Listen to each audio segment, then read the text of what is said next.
অসমৰ মুখ্যমন্ত্ৰীক ধন্যবাদ দিছোঁ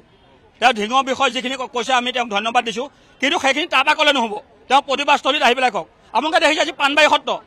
পাণবাৰী সত্ৰখন মাইলৰ খুঁটিত আবদ্ধ হৈ আছে এতিয়া তাত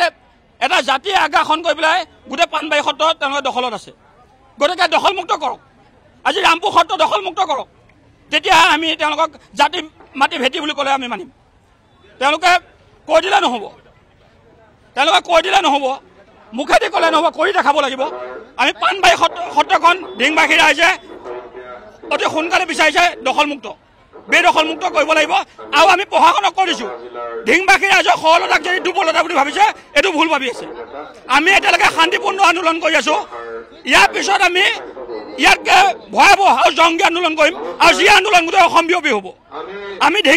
ঢিংবাসীয়ে কৈছোঁ ঢিঙৰ পৰাই গোটেই অসমবাসীয়ে এই আন্দোলনত অংশগ্ৰহণ কৰিব তাৰ কাৰণে আমি যি কৰিব লাগে সকলো কৰিম কিন্তু আমাৰ ন্যায় পাব লাগিব অসমীয়া জাতিৰ ওপৰত এইটো বলৎকাৰ অসমীয়া নাৰীৰ ওপৰত বলৎকাৰ এজন 14 বছৰীয়া যিজনী কিশোৰীক বলৎকাৰ কৰিছে এইটো অকল ছোৱালীজনীয়ে নহয় আমাৰ অসমীয়া জাতিৰ নাৰীৰ ওপৰত বলৎকাৰ কৰিছে এই বলৎকাৰ আমি সহ্য কৰা নহ'ব আৰু ইয়াৰ কাৰণে আমি যি কৰিব লাগে জ্বলে যাব লাগিম তলে যাবলৈ আমি বাধ্য আছোঁ কিন্তু দুটাকৈ নৰপিশাচ মুকলি আকাশৰ তলত আছে আমি সঁচাকৈ ধিক্কাৰ দিছোঁ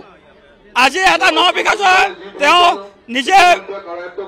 পুখুৰীত জাপ পাতি পেলাই মৃত্যুদণ্ড হৈছে মৃত্যুৰ মুখত সাৱটি লৈছে কিন্তু বাকী দুটা নৰপিশাচক এতিয়াও অসমবাসীয়ে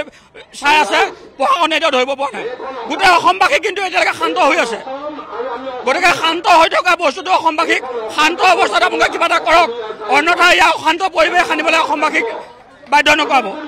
এই আন্দোলন কিন্তু ভয়াৱহ হ'ব আপোনালোকৰ ধৰি আমি অসমবাসী ৰাইজক কৈছোঁ অসম চৰকাৰক কৈছোঁ এই আন্দোলন কিন্তু ভয়াৱহ হ'ব আৰু এই আন্দোলন অসম জুৰি গোটেই ভাৰত জুৰি হ'ব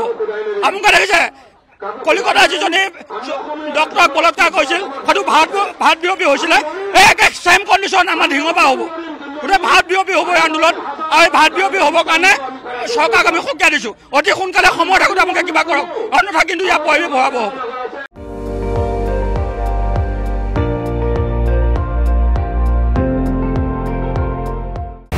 আপুনি চাই আছে ND24